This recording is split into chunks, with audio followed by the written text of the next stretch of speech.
तो हमारे साथ यहाँ के स्थानीय पत्रकार हैं। 3:30 बजे घटना घटी और यहाँ पर वो कुछ ही देर में यहाँ पर पहुँच चुके थे। इनसे हम समझते हैं, पास के गांव में रहते हैं, तो उस समय का क्या माहौल था। विजय जी, क्या उस समय का माहौल था और कितने बजे? अजय जी, देखिए, हम लोग जैसे ही पहुँचे उस टाइम वाहनों की जो है कतार लगी हुई थी घायलों को इधर उधर पहुंचाने के लिए। हम लोग बजे घटना हुई और कितने बजे ये आप लोग पहुंचे? घटना है लगभग 3:48 की है और हम लोग पहुंचे लगभग 4:10 सवा 4 तक में। कैसे सूचना मिली आप लोगों को? कैसे? हम लोग को दूरभाष के माध्यम से जानकारी मिली। उतना तक में गांव वाला सभी इकट्ठा हो गए थे और घायलों को निकाल कर गाड़ी में भेज रहे थे अस्पताल। उस समय क्या रेलवे के प्रशासन यहाँ पहुँचा था? नहीं, उस टाइम कोई नहीं पहुंचे थे, बहुत बाद में पहुंचे, सुबह। उस समय आप लोग आए थे, जो बोगी अफरा तफरी है, इसी तरीके से एक दूसरे पर चढ़ा हुआ था कि क्या हुआ? चढ़ा हुआ था लगभग आपका एसी बोगी कम से कम आपका 11 ठो बेपटरी हुआ है और पीछे का जो जनरल बोगी वो पटरी में ही। जनरल में तो काफ़ी भीड़ होगी। हाँ, भीड़ थी। तो वो सारे लोग कहाँ गए? तो उन लोगों को भी, उन लोग अपने से उतर के साइड में उन लोग रुके हुए थे, फिर गाड़ी का व्यवस्था किया गया। घायलों को कोई संख्या 80 बता रहा है, कोई 50 बता रहा है, कोई 11 बता रहा है। क्या आप लोग उसमें आए थे? क्या उसमें घायल लेके? देखिए, रेलवे का जो है जब तक कोई आधिकारिक पुष्टि कुछ नहीं कहेगा। चश्मदीद जो आप लोगों ने देखा, आप लोगों ने क्या देखा? जैसे उस टाइम हम लोग जब आए थे उस टाइम लगभग 50 की संख्या में लगभग बता रहे थे और 2 लोगों की मौत हुई है, इस तरह की सूचना मिली थी।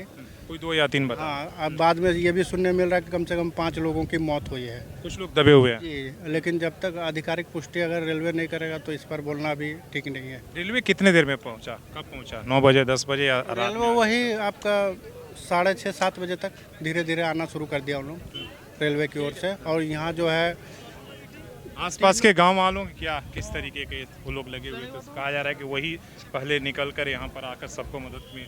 हाँ, गांव वाले, ये जो पोटोबेड़ा गांव है, यहाँ के कुछ ग्रामीण आके एकदम गाड़ी का जो शीशा उसा लगा है वो तो तोड़ उड़ के घायलों को निकाला गया। उसके बाद गाड़ी उड़ी ये का व्यवस्था करके उन लोगों को अस्पताल के लिए भेजा गया। अब जैसे CKP अस्पताल हुआ, आपका ये खुटपानी प्रखंड का बासाहातू हुआ, कुछ को खरसावा, कुछ को सरायकला भेजा गया इलाज के लिए।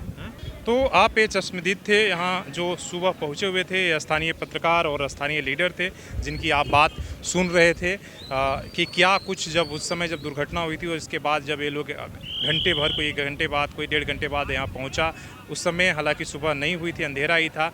उस समय यहाँ पर सिर्फ ग्रामीण थे और ग्रामीणों ने काफ़ी मदद करके, आप समझ सकते हैं, 18 बोगी जिसमें 11 AC है, पेंटी कार है, जनरल है, स्लीपर, ये तमाम जो है बोगी बेपटरी हुई है। और सबसे खतरनाक स्थिति पेंटी कार और उसके आसपास की जो AC बोगी है एक दूसरे पर चढ़ी हुई है, तो वो है जिसमें कहा जा रहा है कि कुछ लोगों की मौत भी हुई है। हालांकि आधिकारिक पुष्टि नहीं किया जा रहा, लेकिन घटना स्थल पर देखने के बाद ये यहाँ पर जो संदिग्ध थे उन्होंने कहा कि भाई कुछ लोग फंसे हुए थे जिनकी मौत हुई है।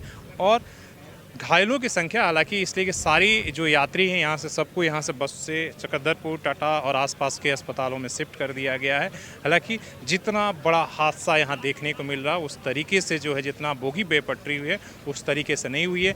जो रिटर्निंग वाल है उसके वजह से बोगी उसके ऊपर आ गई है, पूरी तरीके से वो पलट नहीं पाई है, जिससे बड़ा हादसा एक तरीके से टल गया है। नहीं तो आप मान के चलिए कि जितनी बड़ी ट्रेन और इम्पोर्टेंट ट्रेन है, हावड़ा से खुलकर मुंबई को जाती है, प्रतिदिन जाती है, बड़ी जो है काम की ट्रेन है, बड़ा हादसा एक तरीके से टला है। लेकिन सबसे बड़ा सवाल सुरक्षा को लेकर है कि यात्रियों की सुरक्षा कौन लेगा गारंटी? खाली हम बड़ी बड़ी बातें करेंगे, सरकार बड़ी बड़ी वंदे भारत के नाम पर, बुलेट ट्रेन के नाम पर, और इस तरीके से किराया वसूल कर रही है, केवल किराया वसूल करेगी, कि यात्रियों की सुरक्षा की गारंटी कौन देगा?